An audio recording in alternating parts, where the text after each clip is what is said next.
Imagine a story filled with passion, deceit, and a plot so sinister, it defies belief.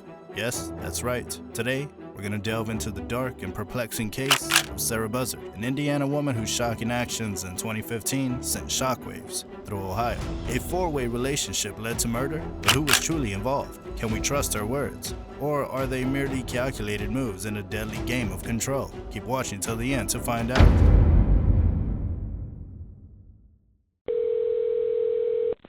Mercer County Sheriff's Office.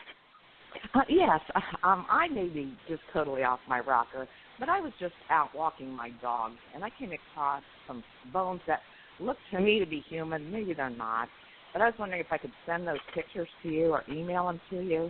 Okay, where did you find this at, ma'am?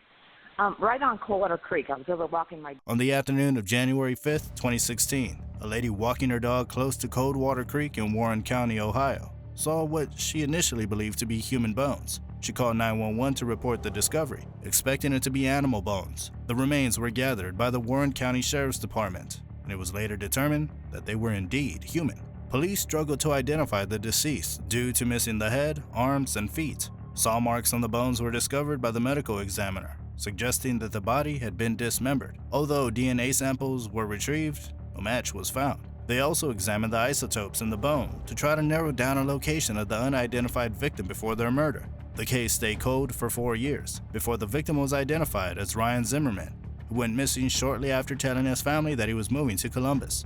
During the investigation into Ryan's disappearance, Ohio police found that he had been living with 3 roommates, one of whom was Sarah Buzzard. However, what happened between Sarah and Ryan is far from what one might expect. This is one of the craziest and most senseless murders you'll ever hear about. It's a complicated network of strange relationships and illogical thought processes. But don't just take my word for it. Let's look at Sarah's version of events. Listen, but with suspicion, because the amount of truth in her story remains a mystery to this day. Born on August 22, 1991, in Marion, Indiana, Sarah Buzzard embarked on a journey that would take unexpected turns. After marrying Corey Buzzard at a young age, they ventured to Columbus, Ohio, where Sarah pursued her education. But their story took a peculiar twist when they decided to open their relationship to other people. Both Corey and Sarah began meeting people online. During this time, Sarah encountered an individual named Naira Jen Whitaker, whom she referred to interchangeably as Jen or Naira during her interrogation. So I first met Jen around I think late June-ish, 2014, on a dating site. Mm-hmm. And Corey, my husband at the time, wasn't going to be involved. He knew about it, but he said that he wouldn't try to insert himself in the relationship. Sarah revealed that she and Corey initially agreed that he would not be a part of her new connection, but after learning that Naira was transgender, Corey changed his mind and wanted to have a 3-person relationship. According to Sarah, Corey maintained the strange belief that the ideal relationship included 3 people, a man, a woman, and a transgender person. Sarah stated her dislike for Corey's vision, and Corey later attempted to explore other connections online. So then around February 2015, Jen went back to her hometown in Massachusetts to do some kind of paperwork, name change or something like that. She didn't really go into details. And then during her absence, that's when Corey started talking to Ryan online. I didn't know about their conversations until around early April-ish.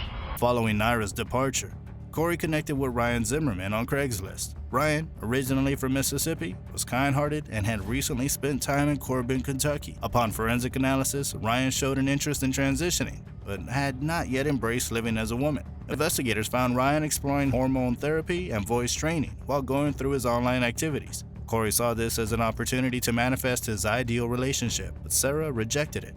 However, she agreed to let Ryan occupy their spare bedroom, with the condition that he pay rent, buy groceries, and secure employment and independent housing within 3 months. This arrangement was the best compromise she could come up with, but little did she know that the situation would deteriorate further from there.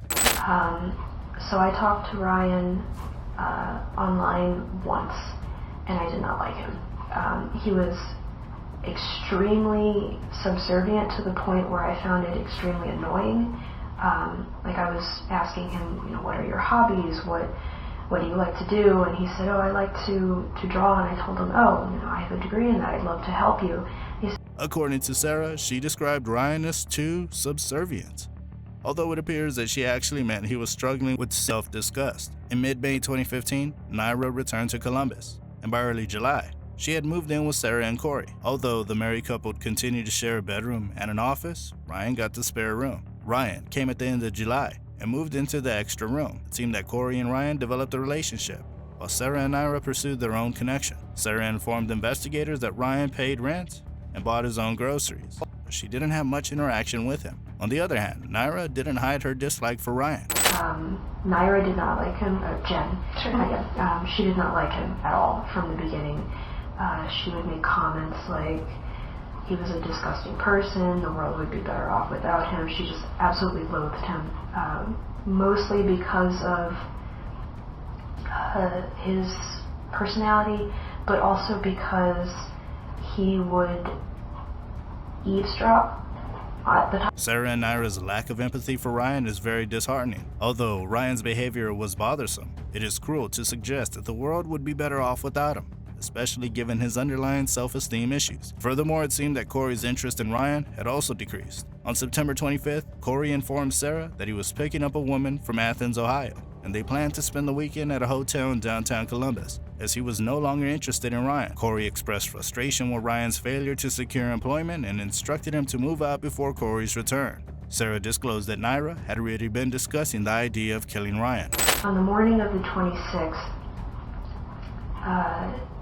Naira started voicing some plan about killing him, and I did not take her seriously because she would make comments like that sometimes. Like if we were in the parking lot and we saw a woman waiting in her car, she would say something like, I wonder what would happen if I just shot her in there, or... So you found yourself involved with someone who openly expresses a desire to harm innocent individuals, like shooting random strangers or endangering cyclists on the road.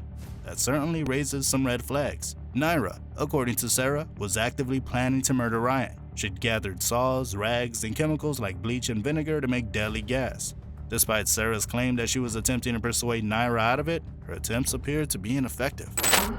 And she told me that if I didn't help, that she was going to do it anyway, and that it was going to be a lot messier and a lot harder to get everything done by herself, and that Corey would probably come home before she was finished.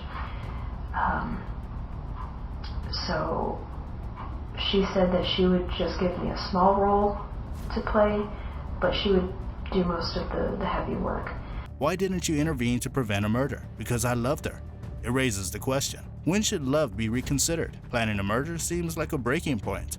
It's important to note that Sarah is the sole narrator left among the three individuals involved, leaving room for skepticism. Perhaps she was the mastermind behind the murder, with Naira attempting to dissuade her. Motives seem unclear, as Ryan's departure was imminent. According to Sarah, Naira had sociopathic tendencies and fantasized about killing. It's plausible that Sarah shares similar traits, suggesting that they both had a desire to commit murder. We must approach Sarah's story with caution, as she may be minimizing her own involvement. Regardless, Sarah and Naira carried out their plan. I knew that he had died, so I stayed in the office for a while until she did get him in the bathtub, and she had put a trash bag over his head and severed it, and then put that into the freezer so that she could deal with it later.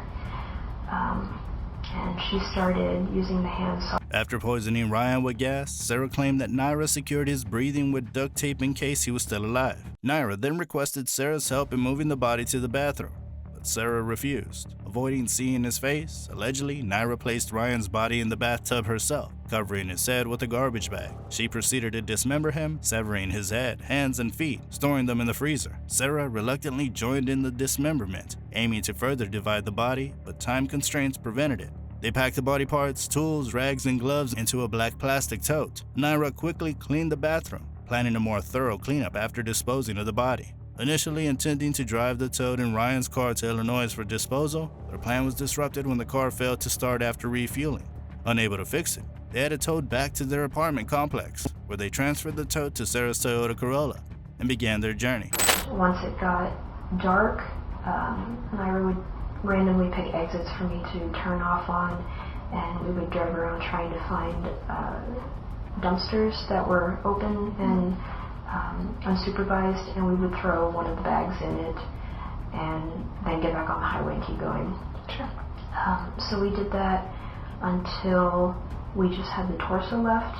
When Sarah and Naira returned to the apartment, Corey was in the kitchen, angry because he couldn't reach Sarah. Despite his recent weekend affair, he was controlling and upset over not knowing her whereabouts. Surprisingly, Corey didn't notice the body parts in the freezer, as Naira hid them behind other items. Sarah informed Corey that Ryan had moved out, and Naira continued disposing of the remaining body parts while Sarah and Corey were at work. They had to carry this rotting, severed head with them wherever they went. It's like a Shakespearean curse where victims' heads follow them everywhere they go. Ryan's car was eventually impounded, and Naira either kept or sold his other belongings. Sarah sold her own car, likely to remove any potential evidence.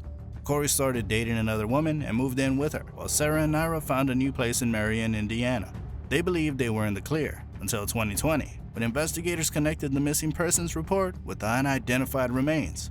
DNA testing confirmed that the remains belonged to Ryan Zimmerman. Sarah confessed her involvement in Ryan's murder, and the investigation revealed blood evidence in the apartment and Sarah's car.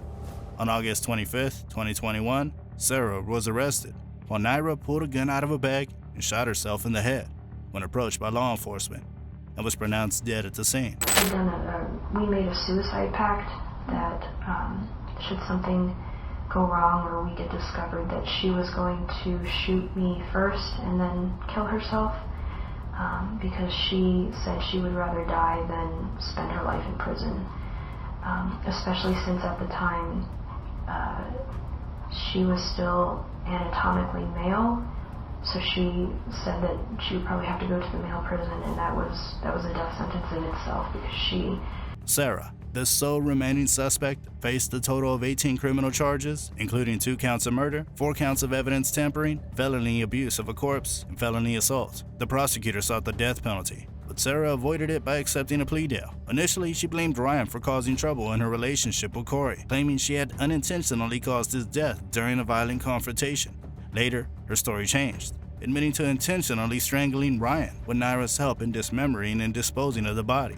Sarah was sentenced to life in prison with a chance of parole after 30 years. At sentencing, she expressed remorse and vowed to seek redemption through positive actions. Yeah, right. In my opinion, she should be confined in a cage indefinitely, and that's exactly what she deserves. The idea that a woman committed such a horrific murder makes me feel horrified. But not as horrified as when I found out about the guy who drank his own girlfriend's blood, like that video right here.